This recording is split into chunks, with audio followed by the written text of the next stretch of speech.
There was a letter on my kitchen table when I came home from the hardware store. Not a text, not an email. An actual letter, folded in thirds, slipped through the mail slot like it was some kind of legal notice. My daughter-in-law's handwriting on the envelope. I recognized it immediately. She has this way of writing capital letters that look like they're leaning away from you, like they're trying to escape the page. I set down my bag of wood screws and stain remover.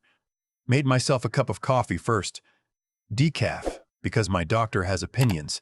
Sat down at the table where my wife and I used to eat breakfast for 31 years, where my son used to do his homework, where we carved pumpkins every October until he decided he was too old for that.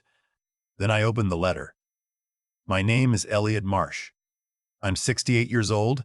I retired 2 years ago from 34 years in civil engineering. I have one son.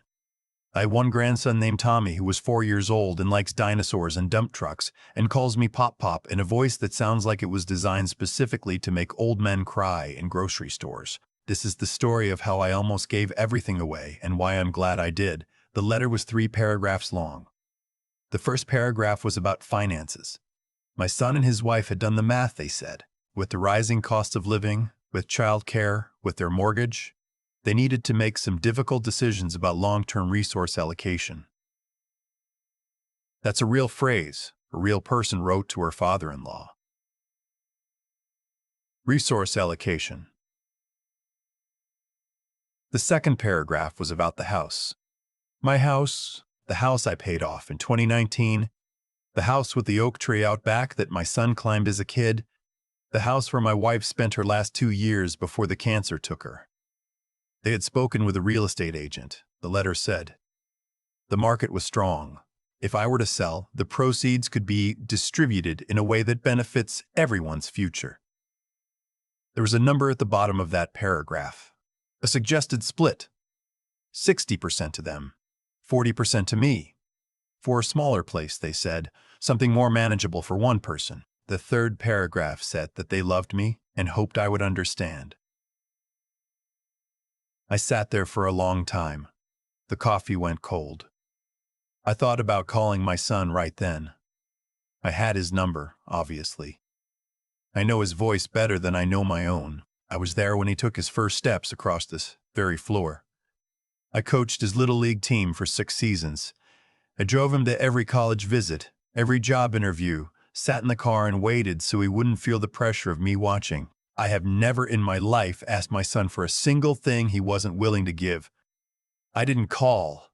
Instead, I got up, rinsed my coffee mug, and went to my study. In the bottom drawer of my desk, behind the files from my old job and the folder where I keep my wife's recipes, there is a plain, manila envelope. Inside that envelope is the name and phone number of a man named Avery Stokes. Avery is an estate attorney. He and I had a conversation 6 years ago after my wife's diagnosis just to get our affairs in order. He told me then, call me if anything changes. Call me if you need to think through your options. He said, Elliot, a will is a living document. Don't ever let anyone make you feel like it's set in stone.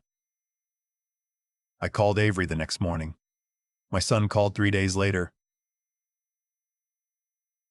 He had a way of starting conversations that always made me feel like I was the one who had done something wrong. He'd begin mid-thought, like he'd been rehearsing in the car, like the preamble was already handled.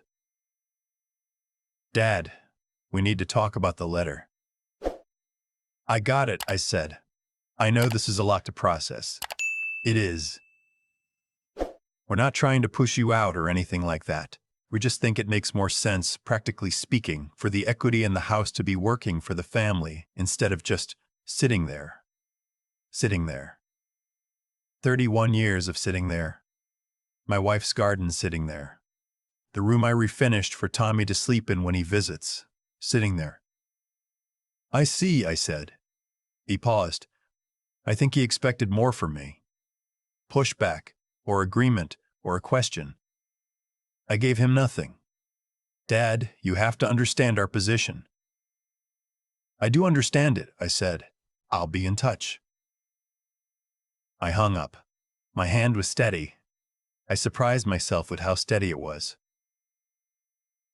I went out to the backyard and sat under the oak tree and looked at the house my wife chose.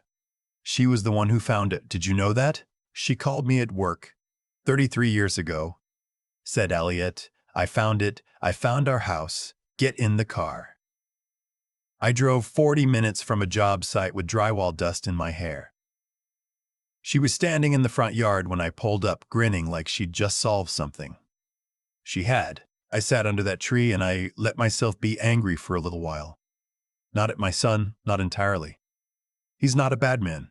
He's a weak one sometimes, which is a different thing, and I have to accept that some of that weakness came from me being too willing to carry things he should have carried himself. His wife is sharper than he is, more calculating, and I have never said that out loud before, but I'm saying it now. She wrote that letter. I know she wrote that letter. My son doesn't write in paragraphs. But here's what I kept coming back to. They weren't wrong about the math. I am one person in a 4-bedroom house. The equity is real. The number they put in that letter was real. What they were wrong about was everything else. Avery met me at his office on a Thursday afternoon. He has the kind of office that smells like old paper and certainty. He's in his mid-70s, keeps working because he says retirement makes men soft. I like him. I slid the letter across his desk. He read it slowly. He has this habit of tapping his pen against his thumb when he's thinking. Tap, tap, tap. Well, he said finally. Yeah. Has anything changed since we last updated your documents? My son has changed, I said. Or maybe I just see him more clearly. Avery looked at me over his reading glasses. What do you want to do, Elliot? That was the question, wasn't it? What do you want to do, Elliot? That was the question, wasn't it? What did I want to do? I had thought about it for 3 days. I thought about it lying awake at 2 in the morning, which is when men my age do most of their thinking. I thought about my wife, what she would say. She was never sentimental about money. She was sentimental about money. She was sentimental about people, about time, about showing up. She would have said, don't let them take something from you just to keep the peace. She also would have said, but don't blow up your son's life over a letter his wife wrote. Both things at once. That was always her gift. I want to change the will, I said. Not to punish anyone, just to be honest about what I actually want done with what I built. Avery nodded slowly. And the house? I'm not selling the house, I said. Not for anyone's resource allocation. He almost smiled. Almost. I also want to set up a trust, I said. For Tommy. Directly for Tommy. So that whatever happens between me and my son, the boy gets something when the time comes. That part doesn't change. That's wise, Avery said. And the rest? The savings, the investments? I want to talk about the Hartwell Foundation. I'd been looking into it, a local education nonprofit named after a teacher who had meant a lot to my wife.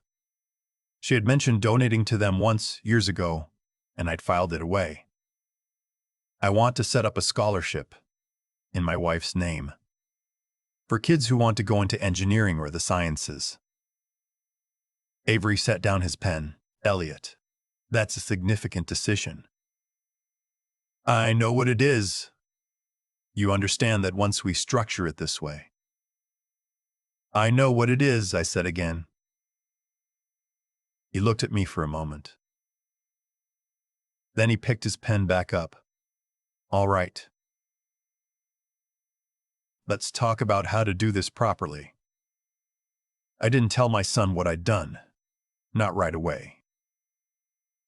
He called again the following week, and the week after that, each time with a slightly different approach, more casual, then more serious, then with his wife on the line, which I hadn't expected. She was polite, careful. She used phrases like, we just want what's best for everybody, and we know this is a hard conversation to have. I listened. I said, in the right places. I did not tell them about Avery's office or the papers I'd signed or the letter I'd sent to the Hartwell Foundation. In the meantime, I had Tommy on Saturdays. That was the arrangement we'd always had. My son and his wife needed the day, and I had the boy. We went to the park or the library or the hardware store where I'd let him hold the flashlight while I browsed. He talked constantly. He was going through a phase where everything was a question. Why, Pop Pop? Why? But why? But why? And I never got tired of it. I'd spent my whole career explaining why. Why the load has to go here. Why the beam has to be this size. Why we don't cut corners just because no one's watching. Tommy would look at me very seriously while I answered. Then he'd say, "Oh," and move on to the next question. That boy is the reason I didn't just walk away from my son entirely. Every time I thought about it, every time I let the anger get cold and hard in my chest, I thought about Tommy. About what it would mean for Tommy to grow up watching his grandfather and his father not speak. I thought about my own father who died when I was 30, and how there are still things I would give almost anything to ask him. I thought, this is not the last chapter. This is the hard part in the middle. It came to a head in November. My son drove over unannounced on a Tuesday evening. I was in the garage working on a shelf unit I'd been building for a neighbor down the street. He walked in and stood there with his hands in his pockets, looking at me the way he used to look at his math homework. "Dad," he said, "I need to know what's happening." I kept sanding. "What do you mean?" "With the house. With all of it. You haven't said yes or no. You haven't said anything." I set down the sandpaper, turned to look at him. My son is 41 years old. He has my eyes and his mother's chin. He looks tired in a way I recognize, the way men look when they're carrying things they haven't named yet. "Sit down," I said. I pulled up 2 shop stools. He sat. "Your mother and I bought this house together," I said. "You know that story. You've heard it. I'm not going to sell it. That's the short answer." He started to say something. "I'm not finished." I said it quietly, the way I used to when he was young and about to make a mistake. He stopped.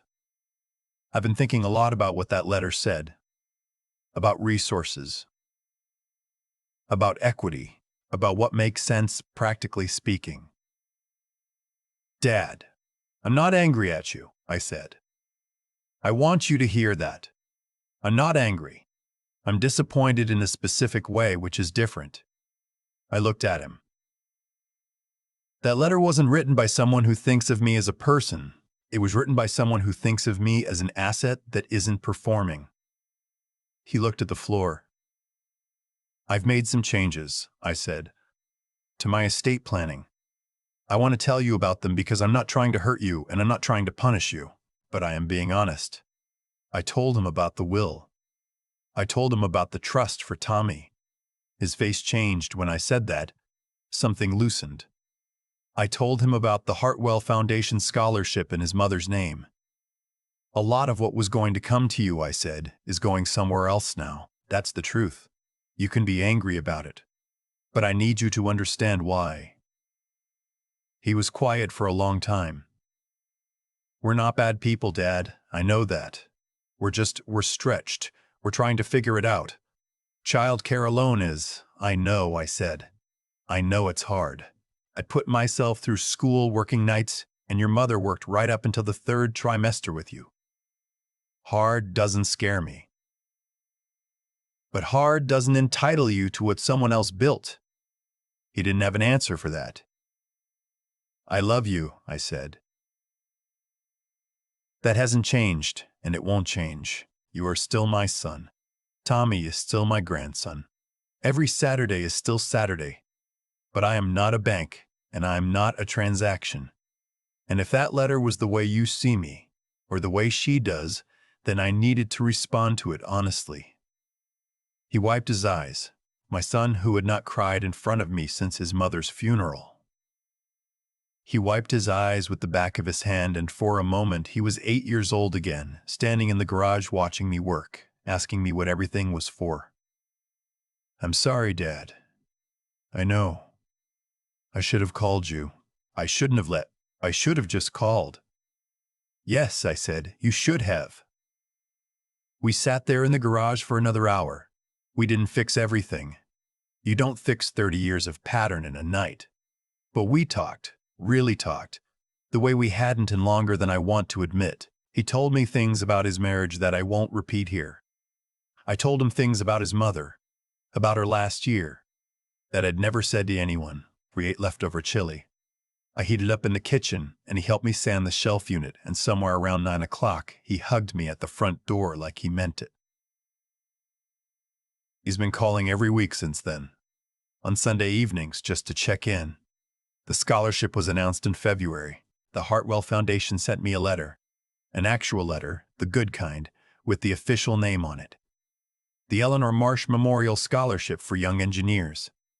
My wife's name, on something that will outlast both of us. I framed that letter and put it in the hallway right across from the photo of her standing in front of this house the day we moved in.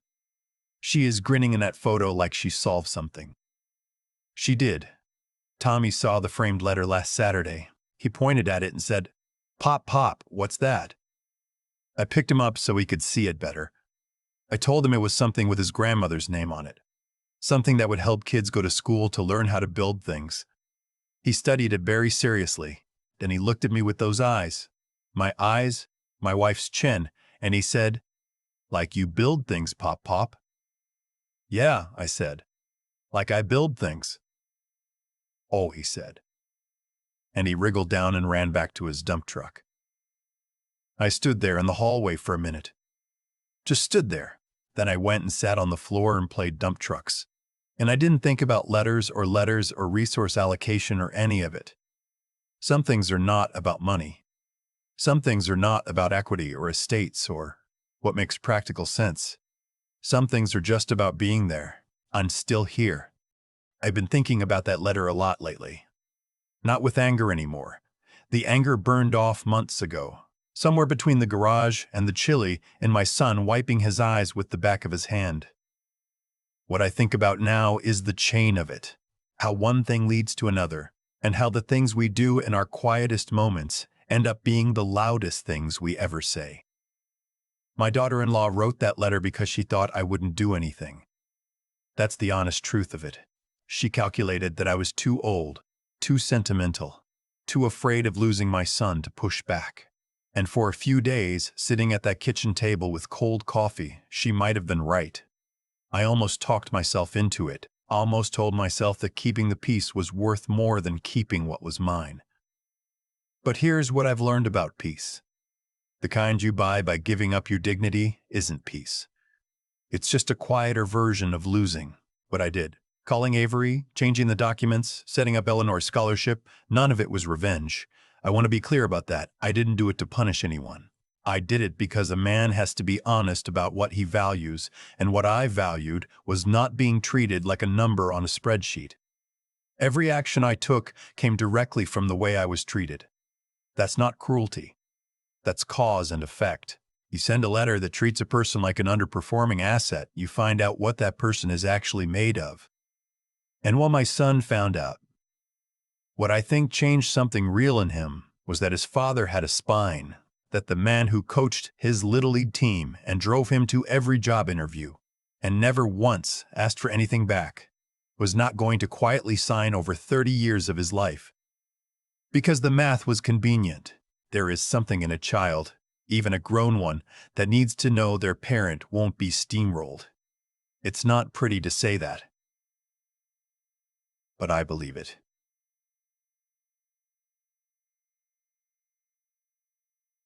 The scholarship was the part that got to me in ways I didn't expect, putting Eleanor's name on something that would outlast both of us.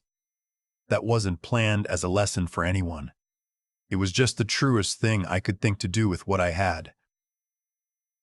But it turned out to be the thing that showed my son, more than anything else, what his mother and I were actually about. We weren't about accumulation. We were about building things that last. He saw that. I could tell he saw it the night we sat in a garage. Tommy doesn't know any of this yet. He's 4. He knows dump trucks and dinosaurs and that Pop always has time for one more question. Someday, he'll be old enough to understand what his grandmother's name on a plaque means. Someday, maybe I'll tell him the whole story. The letter, the cold coffee, the oak tree, Avery's office. I'll tell him that The hardest thing is not walking away and not staying either. The hardest thing is standing still and being honest about who you are, even when it costs you something. That's what I'd want him to carry forward. Not money, not a house. The ability to look at a hard situation and respond with intelligence instead of fear, with integrity instead of convenience, with enough grit to sit in a cold garage at 9 o'clock at night and say the true thing to the person who needs to hear it. That's what I hope I passed on. I think maybe I did.